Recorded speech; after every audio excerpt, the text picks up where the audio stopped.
Bonjour, c'est Christine. Alors aujourd'hui, j'avais envie de vous parler du tableau à double entrée. Alors, qu'est-ce que c'est que cette bête-là? Eh bien, c'est ça.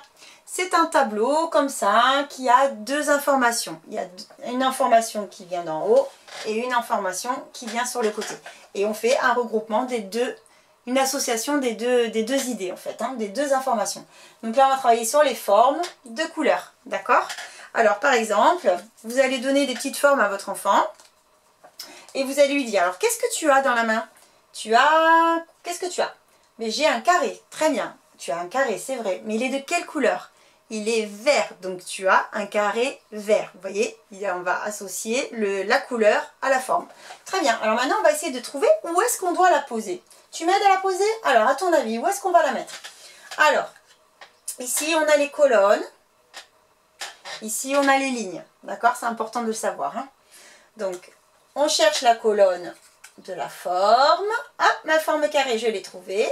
Et maintenant, je fais glisser ma forme jusqu'à ce que j'arrive dans la ligne de couleur. Donc là, ma ligne de couleur est ici. Je l'ai trouvée. Elle est là. Voilà. Donc voilà, vous faites la même chose. Alors là, qu'est-ce que tu as comme forme? J'ai un demi-rond. Voilà, ou une lune. Et elle est bleue. D'accord, donc tu as une lune bleue. Alors, on va essayer de mettre une lune bleue. Voilà, on a trouvé, on la descend jusqu'au bleu et on la met là. Là, qu'est-ce qu'on a? On a un rond jaune, donc on va chercher la colonne des ronds. Elle est là et je descends jusque la ligne des jaunes. Voilà, alors vous pouvez faire comme ça. Après, quand il aura compris le mécanisme, vous pouvez le faire dans le sens inverse. C'est-à-dire, tiens, par exemple, j'aimerais trouver celle-ci. Qu'est-ce que je vais mettre ici, là? À ton avis, quelle forme je vais mettre là? Alors, il va chercher sa colonne. Là, ça va être la colonne des triangles dans la ligne rouge. Donc, ce sera un triangle rouge. Très bien, tu as gagné. C'est bien le triangle rouge. Voilà, donc on peut le faire aussi dans ce sens-là. Ensuite, alors vous pouvez en inventer plein. Donc là, je vous en ai fait 3 différents pour que vous voyez un petit peu. Celle qui vous amuse le plus, celle qui vous parle le plus, tout simplement. Donc là, les chiffres, des couleurs, pareil, des cartes de Uno, tout simple, tout bête. Si vous n'avez pas de carte de Uno, bah vous les faites tout seul. Je veux dire, c'est pas compliqué, pardon. Vous découpez des rectangles et vous en faites 5 avec les 1, 2, 3, 4, 5. Et hop, pour toutes les couleurs, et vous le faites tout seul. C'est pas la peine de chercher à imprimer quoi que ce soit. Faites-le vous-même, ça revient moins cher. Et c'est tout aussi efficace. Donc là, nous avons un 5, pareil que tout à l'heure. On cherche la colonne du 5. Je trouve mon 5. Je la fais glisser jusqu'à la bonne ligne. Voilà. Là, nous avons un 4. Hop, le 4. Et le 4 vert. Donc là, n'hésitez pas aussi à le faire reformuler pour être sûr qu'il sait lire les chiffres. Voilà. Ça, qu'est-ce que tu as dans la main? Je sais pas, qu'est-ce que c'est? C'est ça là. Ça, c'est quoi? Ça, c'est un 3. Alors, on est dans la ligne du 3. Et il est 3 jaune. Et on le pose ici. Alors, peut-être ce qui est bien aussi à faire, c'est le faire avec des cartes à jouer. Alors, pourquoi?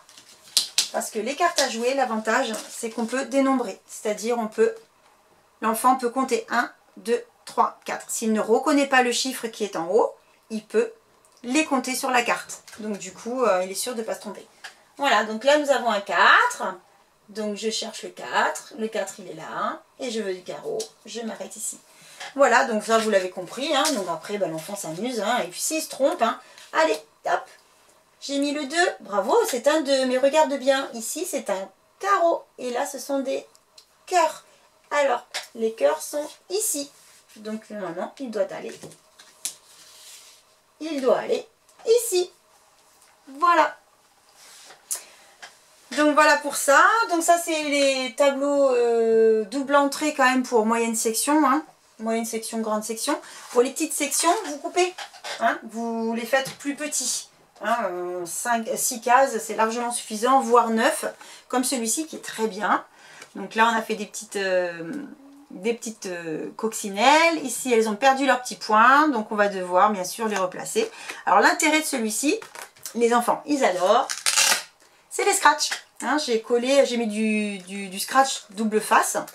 Donc les enfants en fait vont les poser et vont pouvoir l'enlever indéfiniment en fait. Hein. Donc s'ils se trompent, ils l'enlèvent, ils le replacent jusqu'à trouver la bonne trouver la bonne place. Voilà, donc ça ils vont bien aimer. Parce que ça fait du bruit, hein, c'est tout bête, mais voilà, en petite section, on aime s'amuser, hein, et quand on peut s'amuser, on écoute, ça fait du bruit, c'est chouette. Voilà, bah écoutez, j'espère vous avoir dégrossi un petit peu tout ça, vous avoir montré le principe et vous donner envie de le faire avec vos enfants, en sachant que c'est vraiment un apprentissage qui est primordial, hein, et essentiel en maternelle. Voilà, bah écoutez, amusez-vous bien et à bientôt pour une nouvelle vidéo.